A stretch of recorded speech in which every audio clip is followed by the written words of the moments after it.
কুমিল্লার আগেও আমরা কিন্তু নোয়াখালী বিভাগ বাস্তবায়নের জন্য সর্বস্তরে আমরা রাজপথে আমরা ফ্যাসিস্টের বিরুদ্ধে যেরকম 17 বছর আন্দোলন করেছি, এখনও আমরা বিভাগের জন্য আন্দোলন করছি। তবে আমার যারা এনসিপি বিএনপি আমাদের জামাতের শীর্ষ পর্যায়ে নেতৃবৃন্দ আছে, সময় খুব কম, এই জন্য দুটা কথা বলবো। আমাদের গত মনে হয় 8 বা 9 তারিখে আমরা আমাদের সবাই মিলে আমরা একটা প্রোগ্রাম করেছি, আমাদের ওই বিভাগ আন্দোলনের প্রথম প্রোগ্রাম বিক্ষোভ মিছিল। ওই মিছিলে কিন্তু আমরা অনেক ফ্যাসিস্ট আওয়ামী লীগ দেখেছি, আমাদের ভিতরে যারা আছে হয়তো ওনাদের বন্ধু সহপাঠী সহযোদ্ধা। এই কারণে আমরা বৃহত্তর প্রোগ্রাম করার পরেও কিন্তু আমাদের নেটে আমাদেরকে অনেকে বলেছে আমরা আওয়ামী লীগের দোষণ নিয়ে মিছিল করেছি।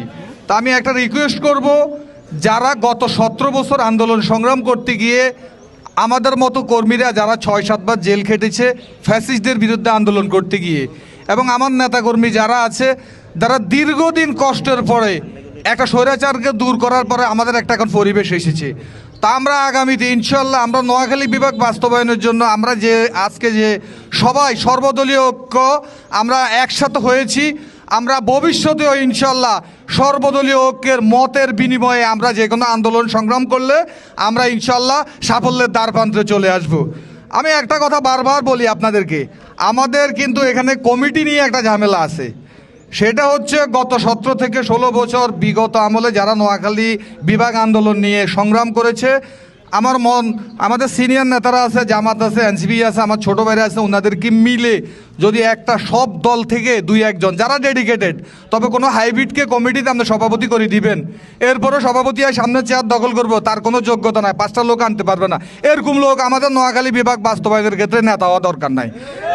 যার অ্যাবিলিটি আছে, যাকে ডাক দিলে 20 থেকে 50টা 100টা ছেলে নিয়ে আসতে পারবে, তাৎক্ষণিকভাবে আমরা মিছিল মিটিং করতে পারবো, তাদেরকে দিয়ে আপনারা সর্বদলীয় ঐক্যের বিনিময়ে একটা কমিটি করবেন। তাহলে আন্দোলন যখন আমাদের চূড়ান্ত পর্যায়ে চলে যাবে, ডেডিকেটেড লোক দিয়ে আমরা আন্দোলন করবেন, তাহলে আন্দোলন কিন্তু আমরা সাফল্য পেয়ে যাব। ফ্যাসিস্ট কোনো লোক, ওই দিন আমি নাম বললাম না, আমাদের একজন লোক ওই প্রোগ্রামটা এসে, আমি আমার নেটে একটা লাইভ দিয়েছি, 1800 ভিউয়ার্স হয়েছে, কিন্তু ওইখানে আমি অনেক কমেন্টস দেখেছি, আমাদের নেতারা আছে সবাই লিখছে আমরা আওয়ামী লীগ নিয়ে মিছিল করি। আর আওয়ামী লীগ তো নাই, 5-6 জন আমার দরকার নাই। আমরা যারা আছি, আমাদের বিএনপি জামাত যারা জুলাই যোদ্ধা, লোকের তো অভাব নাই। আমরা যারা নেতৃত্ব দিই, আমরা আমাদের পাশে কে বসবে, মঞ্চে কে বসবে, ডান পাশে কে, বাম পাশে কে, আমরা কিন্তু এগুলা ইন্ডিকেট করতে হবে, না হলে আমাদের নেতৃত্বে ব্যাঘাত ঘটবে। কারণ আন্দোলনটা সুন্দরভাবে সাকসেস করে ফেললাম, 2টা লোকের লাই পুরো আন্দোলনটা বেহেস্তে চলে গেল, লিখে দিল আওয়ামী লীগ নিয়ে মিছিল করিয়ে।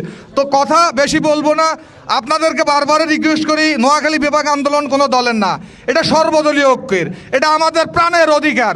আমরা এই অধিকার দাবি আদায় করতে আমাদেরকে, আমাদের সিনিয়র নেতারা আছে, আপনারা সবাই যে সিদ্ধান্ত দিবেন তাৎক্ষণিক, রাতের 12টা বলেন 1টা বলেন, আমরা শহরে আছি, আমরা আপনাদের সাথে যে কোনো সময় বিক্ষোভ মিছিল করেন যেটাই বলেন আমরা করব।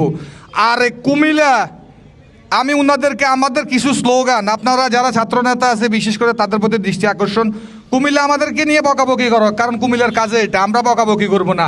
আমরা নোয়াখালীর মানুষ অত্যন্ত শান্ত শিষ্ট সৃজনশীল। আমরা আমাদের যে 2-3টা বাস ভেঙে দিয়েছে, আমার আরিফ একটু আগে বলেছে, হয়তো আমাদের এই বিভাগটা নিয়ে একটা বানচাল চলতেছে, আওয়ামী লীগের কিছু লোক এটা করে এনসিপি বিএনপি জামাতের বিরুদ্ধে বেরিয়েছে। আমরা এগুলো কেয়ার করতে হবে, আমাদের যারা আমরা নেতৃত্ব দিই, আমরা সব সময় আমরা চাক্ষুষ থাকতে হবে কখন কি করে, কারণ এরকম আন্দোলন করতে গেলে অনেকে অনেকভাবে লিখবে। আমরা এগুলো কেয়ার না করি, আমরা সবার ঐক্যমতের ভিত্তিতে আমরা নোয়াখালী বিভাগ বাস্তবায়ন করে ছাড়বো ইনশাআল্লাহ ইনশাআল্লাহ ইনশাআল্লাহ। এই বলে আমার বক্তব্য এখানে শেষ করছি। আসসালামু আলাইকুম।